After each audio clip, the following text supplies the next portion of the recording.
Good morning and happy Sabbath po sa ating lahat. Tayo po ay mag-aawitan na po para po tayo ay makapagsimula na kahit ilan lang po tayo.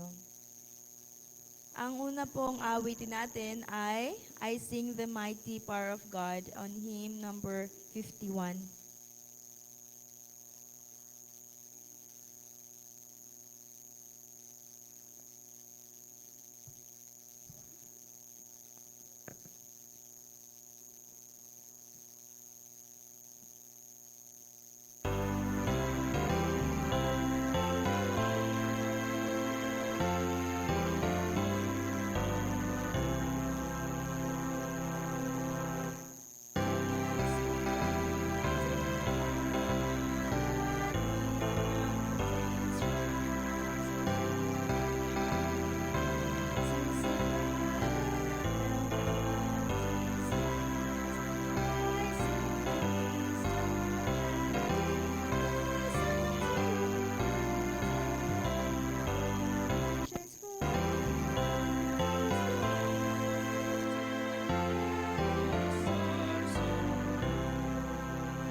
For our opening song po, let's all stand up and sing, Oh Worship the King. Page 49. Ay, hymnal number 49.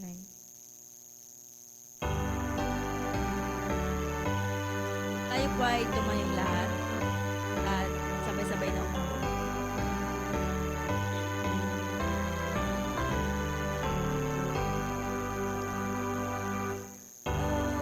Worship the King, oh glorious above, oh gratefully sing His wonderful love. Our shield and defender, the Ancient of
pong lumuhod sa ating panalangin.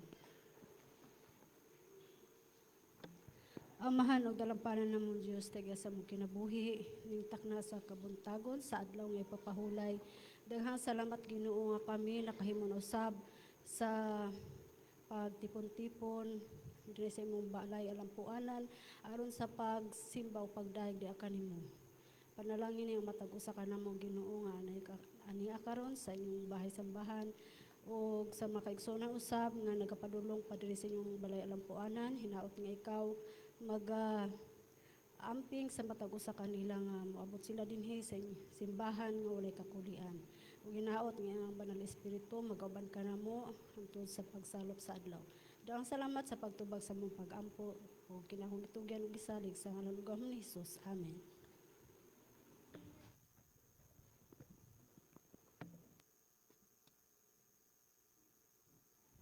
Isang magandang umaga po sa ating lahat at happy Sabat po. Kayo po ba ay masaya ngayong araw na to? Parang hindi ko po nakikita sa inyong mga mukha. Ayan. Kailangan po ay makita sa ating mukha sapagkat ngayon po ay araw ng Sabado. At napakabuti po talaga ng Panginoon sa bawat isa sa atin. At nais ko pong ipakilala, ay bago po muna ipakilala sa inyo may mga bahagi, ay atin po munang batiin ang ating mga katabi ng isang maligayang araw ng Sabado. Ayan, batiin po natin. Okay. Lalo't higit sa ating bisita, yan, si Nanay, yung katabi ni Tatay. Nay, welcome po kayo dito sa Rampano Church. Kami po ay nagagalak dahil kayo po ay kasama namin sa araw na ito.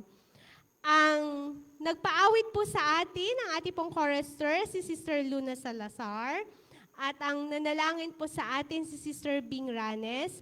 Susundan po ito ng isang tanging bilang na ipagkakalob po sa atin ni Alvin Mascardo at ang ating pong promotional talk na ipapagkalob naman po ni Brother Alvino Mascardo. Yan po ang at ang inyong pong lingkod, ang inyong presider, at yan po ang pagkakasunod ng ating worship sa Sabbath School. Ay bigay na po natin ang pagkakataon para sa ating special song.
sa hirap at ginhawa, sa Diyos Ama'y magtiwala.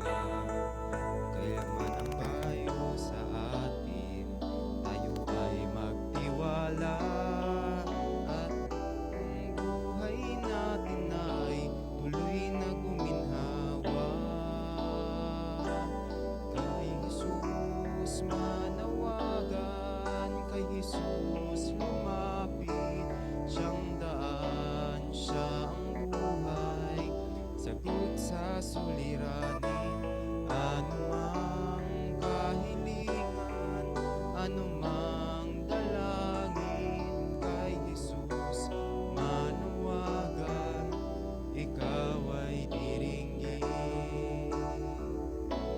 Kay Jesus manawagan, kay Jesus lumapit, siyang daan, siya ang buhay, sagot sa suliranin, anumang kahilingan, anumang dalangin, kay Jesus manawagan, ikaw ay diringgin. Manawagan, ikaw ay diringgin.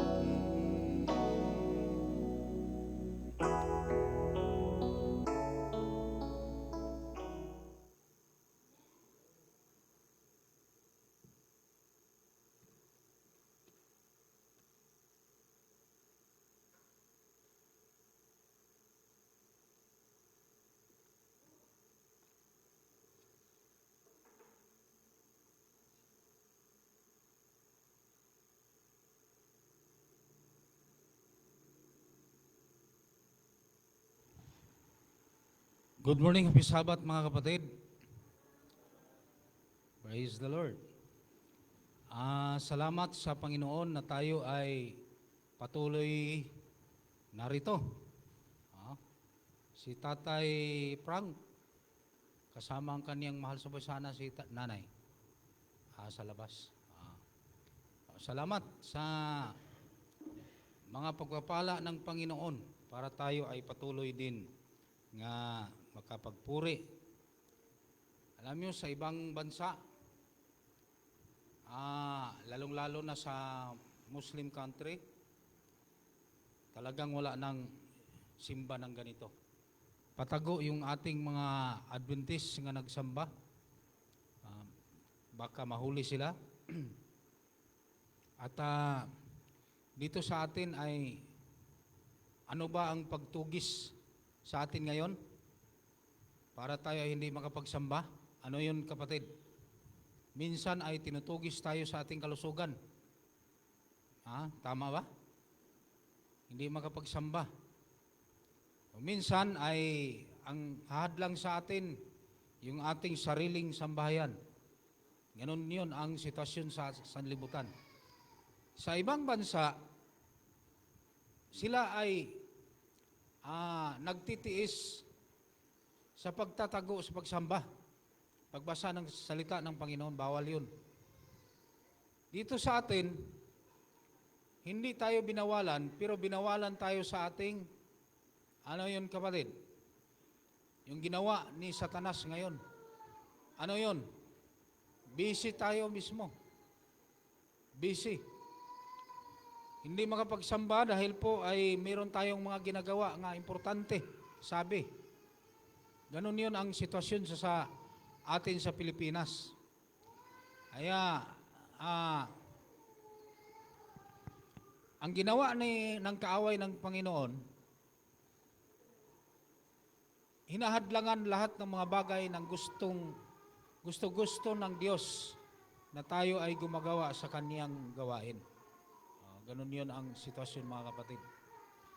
Yan ang hinadlangan palagi. Hinadlangan palagi ang ating panampalataya. Yun ang sitwasyon sa ating sanlibutan. Wala ang makapagpatuloy sa panampalataya dahil po sa ating mga tinatangkilig sa sanlibutan ito. Kaya ngayong umaga, Nais kong ipaalam sa inyo, ang pangalawang sabat natin ay evangelism. Merong quote dito sa salita ng Panginoon, mga kapatid. Isa sa mga sinasabi ng Panginoon dito sa Revival Reformation na ito ay tinatalakay ko rin kagabi. Ano yun, kapatid? Ang sabi ng Diyos, yung hindi kumplitong nagsunod sa utos ng Panginoon, kalimitan ay madaling magtampo. Totoo, hindi? Madaling magtampo yun. Bakit? Nakasulat eh.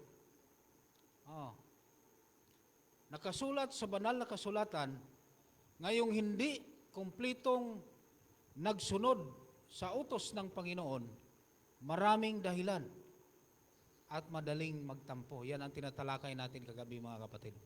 Madaling magtampo.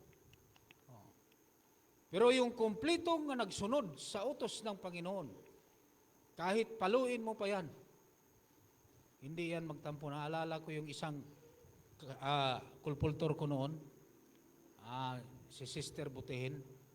Ilang bisis na namin sinabihan nga, hinto na sister, pagkanbas.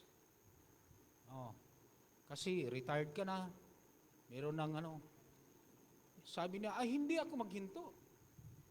Sino ba kayong magpahinto sa akin? Nasa puso na.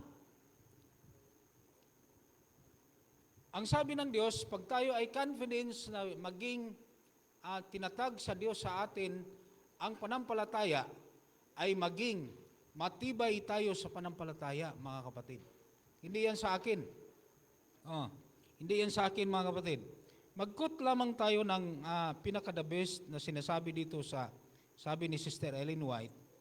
Una, yung evangelistic na tinatag doon sa ating mga leader, mga pastor, na sila ay mayroong kaagibat sa pagtatag sa bawat iglesia para sa evangelism, para sa gawain.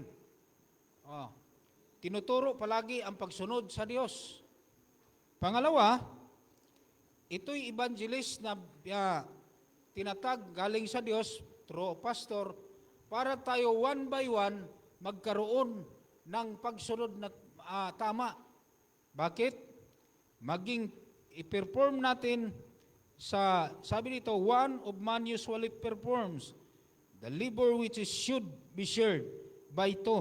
For the work of the evangelist is necessarily combined with that of the pastor, bringing double burden upon the workers in the field. Yun ang kanilang gawain. Sila ay nagtatag, tinuturuan tayo para magkaroon tayo ng knowledge for evangelism, mga kapatid. So, ibig sabihin, kung naalis na natin ang pagtatampo sa ating sarili, madali tayong magalit, ibig sabihin doon, mga kapatid, kompleto na ang ating panampalataya. Then, ang sabi ng Diyos, go and preach the gospel. Yun ang sabi ng Panginoon.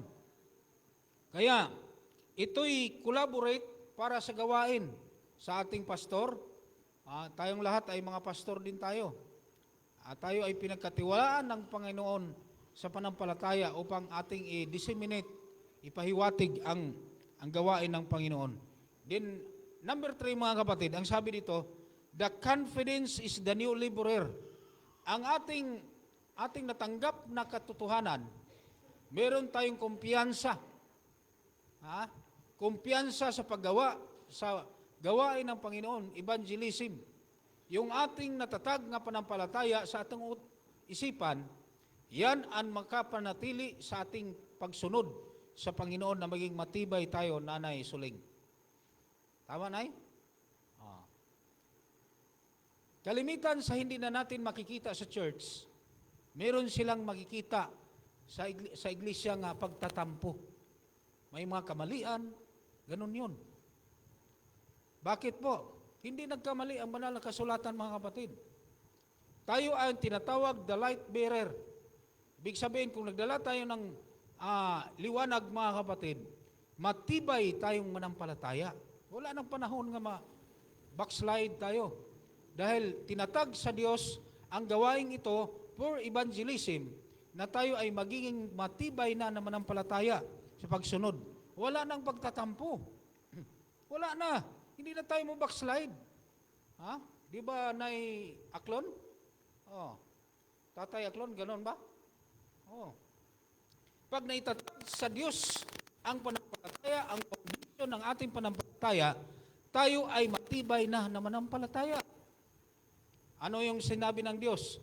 6 na araw, gumagawa tayo, at sa 7 araw ay tayo ay magpuri at magsamba. Purihin ang Panginoon. So, ito ba ay nandyan sa 10 utos? Na meron sa batas ng Panginoon. Kaya meron rule ang Panginoon na tinatag sa atin para tayo sumunod. Mahadlang man at manatili tayo sa palataya. Wala nang katisuran yon. Yun ang sabi ng Panginoon. Kaya sabi niyo, let not the laborer be faithful, that because a new laborer is introduced to the people, the interest will be interrupted and the work in which he is engaged will be marred. Keep your hands off the ark. God will take care of his work. Additional light will flash forth from the men who are sent of God, who are laborers together with God, and the original workers should receive. God's messengers cordially treat them respectfully and invite them to unite with them and speak to the people, mga kapatid. Yan ang pinakadabis doon. Speak all the people. Tayo kakaisa para isabi ang katotohanan. May pagtampo ba nga magmensahe? Wala yan. Kasi tayo ay messengers of God. Tayo ay nagdala sa liwanag ng Panginoon. Mabasa natin yan, mga kapatid, sa manuscript, page 21, 1894. Yan ang manuscript ng Diyos through Ellen White. Ay ang mga salitang ito, mga kapatid, ito ay gusto ng Diyos na i-proclaim natin ang katotohanan. Hindi yung laging nakatingin sa mga pagkakamali sa iba. Ang proclamation sa katotohanan, mga kapatid, ito ay nagbigay sa atin ng kalakasan sa ating panampalataya. Magsasalita tayo hindi lamang sa ating sariling tahanan, kundi doon din i-expand din natin sa ating mga kapitbahay at sa lahat ng mga taong nag-aantay lamang sa salita ng Panginoon na tayo ay light bearer. Tayo ay bearer ng salita ng Panginoon. Number 4, mga kapatid, proclamation of truth is our work. Ito ay ating gawain, mga kapatid.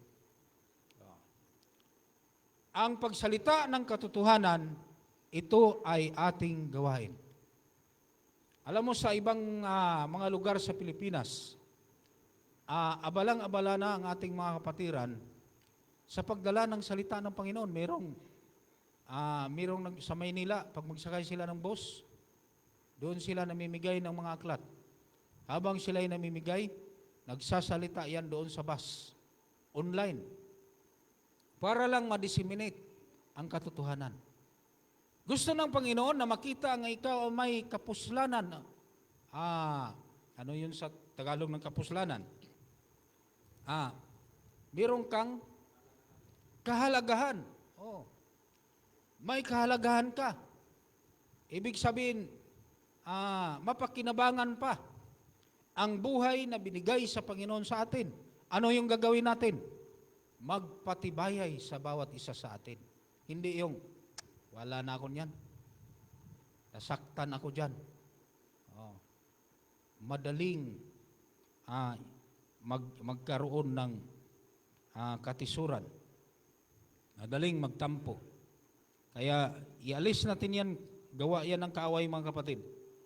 Ang sabi dito, in a special since Seventh-day Adventists have been set in the word as watchman and light bearer.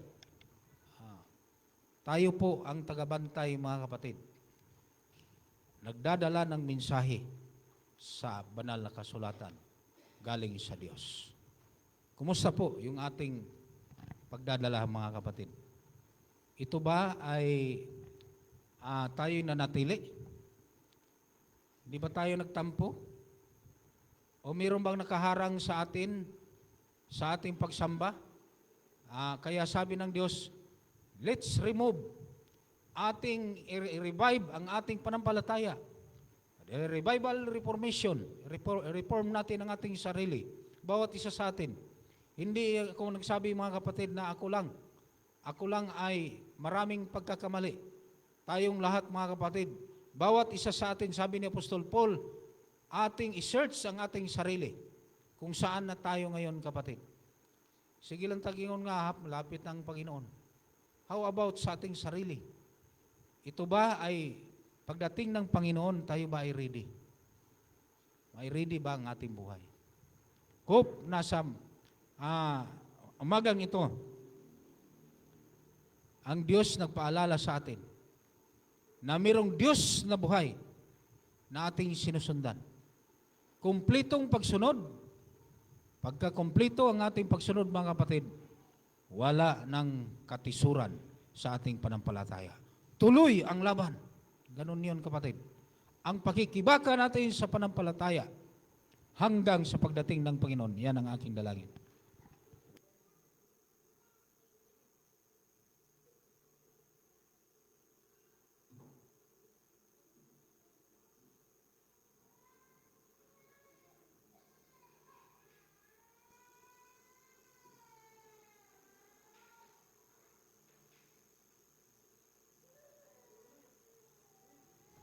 Tayo po ay dadako na sa ating lesson review. At bago po yon ay magko-collect po muna tayo ng ating offering, Sabbath School offering, at saka po check ng ating mga attendance. At yung mga by group po yung ating gagawing lesson review. Muli po ay happy Sabbath po sa ating lahat.